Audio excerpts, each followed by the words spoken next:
La palabra tiempo separada de el espacio o del lugar es imposible. Para la ñu no es posible.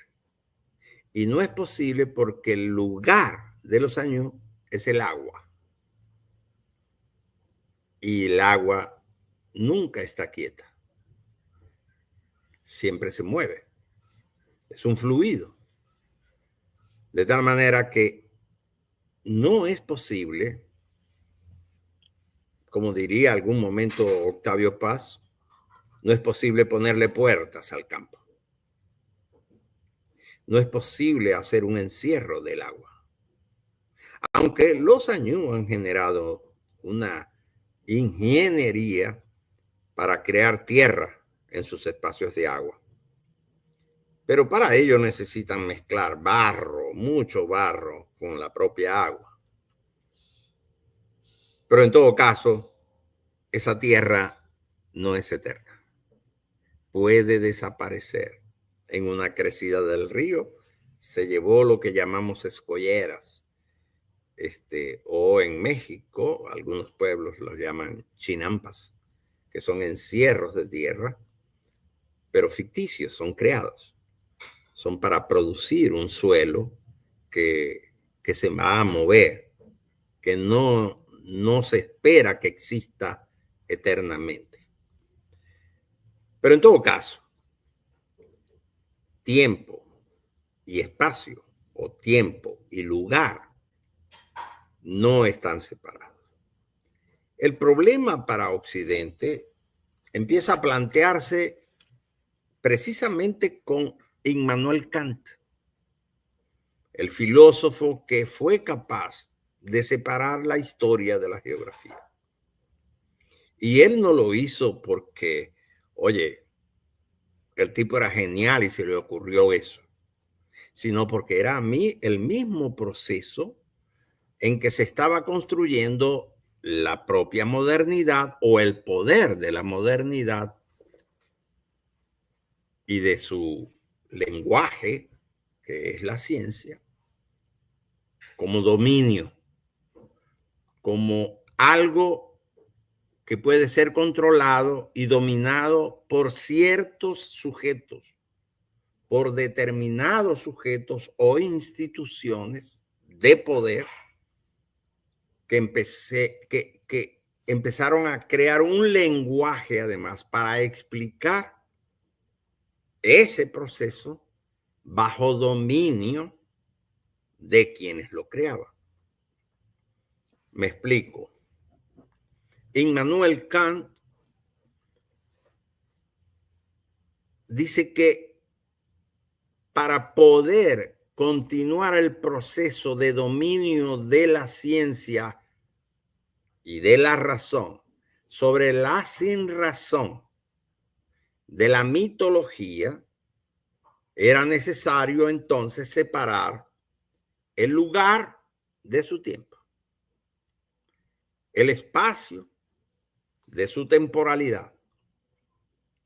Y entonces, dice Kant, es necesario que el espacio pueda ser graficado, mientras que la historia pueda ser narrada. Se generan entonces dos lenguajes: el lenguaje de la cartografía geográfica y el lenguaje de la narrativa de la crónica histórica.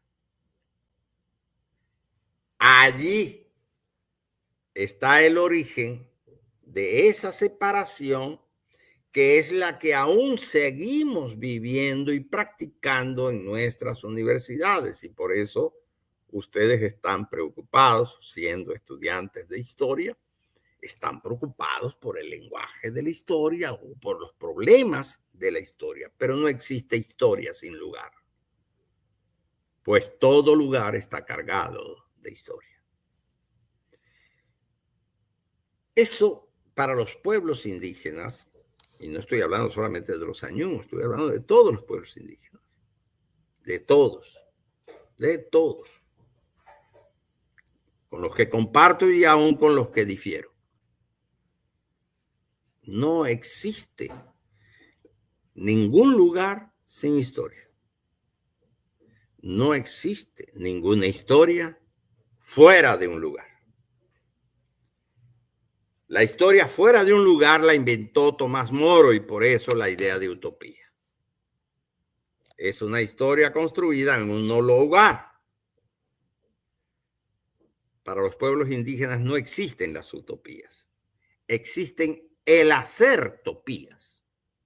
Es decir, el hacer de lugares, la construcción de lugares. Es posible que no conozcamos un lugar y es posible que construyamos un lugar, tal como las chinampas o las escolleras. Pero también es posible que conozcamos un lugar al que no conocíamos antes y que terminamos por conocerlo y reconocerlo y por lo tanto se convierte en nuestro lugar. Y todo el proceso de construcción se convierte en la historia de ese lugar que se va a cargar de esa memoria, de ese hacer. Si me preguntas entonces, ¿cuál es la concepción del tiempo? Tenemos una palabra. En Añú hay una palabra que se dice oocoto. Oocoto es una palabra que tiene una doble significación que es inseparable. Es inseparable. Es decir, cuando yo digo oocoto, estoy diciendo las dos significaciones al mismo tiempo, sin poderlas separar. Oocoto significa cortar, compartir. Cortar, compartir. Es decir, es aquello que compartes porque lo cortas y cortas porque lo vas a compartir.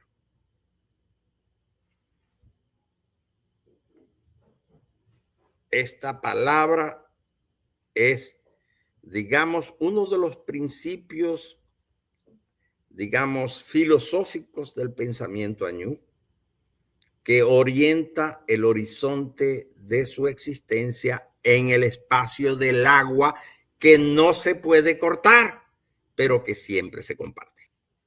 No es posible un lugar sin historia. Y no existe historia fuera de un lugar. Toda historia es la memoria de un espacio. Y toda memoria de un espacio es la historia con que ese lugar carga o se carga y por lo tanto se transmite a aquellos otros que aparecen, que van a estar presentes o que se hacen presentes en cualquier otra circunstancia en ese mismo lugar. Te pongo un ejemplo muy sencillo. Compañeros, hermanos o hermanas que llegaron de Europa a la selva amazónica, de zonas frías o zonas templadas o zonas con eso que llaman las 4 estaciones y que de pronto llegan a las llanuras de la Gran Sabana en Venezuela, que se enfrentan exclusivamente a 2 grandes temporadas. La gran temporada de la lluvia y la gran temporada de la sequía. La gran temporada de las inundaciones y la gran temporada del calor. Definitivamente sus cuerpos sufrieron transformaciones que no solamente les llevaron a adaptarse o a acondicionarse a ese espacio, sino a transformar la memoria de su cuerpo y la asunción de un nuevo proceso o de una nueva territorialidad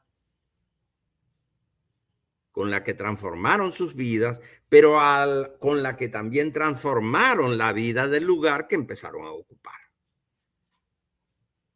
Esto es para nosotros sumamente importante de que lo entendamos en este momento, en donde estamos, como quien dice, frente a un proceso de transformación radical de la vida del mundo que va a necesitar la transformación radical de nosotros como comunidades humanas para poder generar respuestas que hagan posible la persistencia de la vida de nosotros como seres humanos, pero también la vida de los otros, plantas, animales, lugares, ríos, montañas, etcétera, para la existencia del mundo.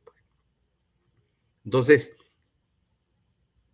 yo te diría, lo primero que debemos empezar a entender es que la separación entre historia y geografía, entre tiempo y espacio, es o fue o ha sido hasta ahora una construcción ficticia elaborada, construida, a veces intencional y maquiavélicamente generada y sostenida, y a veces inocentemente multiplicada por muchos de nosotros por la modernidad occidental.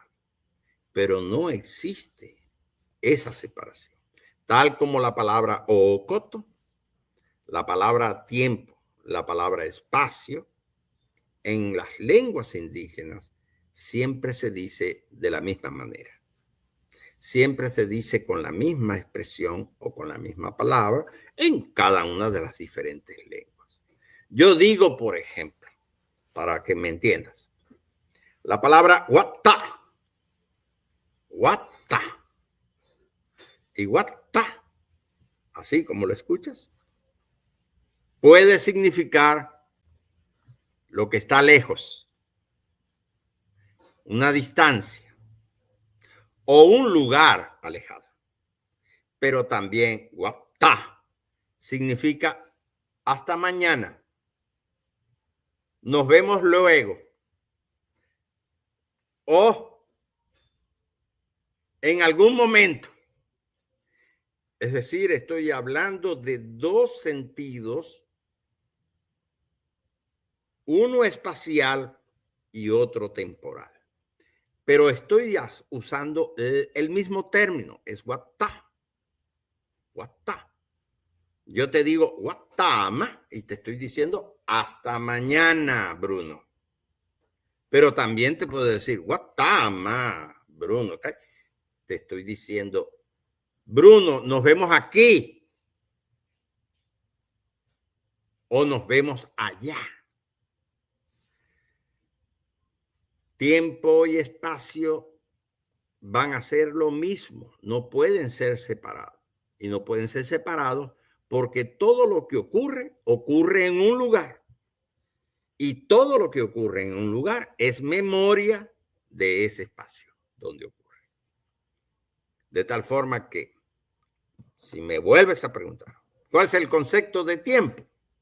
Te diré, nuestro concepto de tiempo y el concepto de todos los pueblos indígenas del continente es que el tiempo es igual al espacio.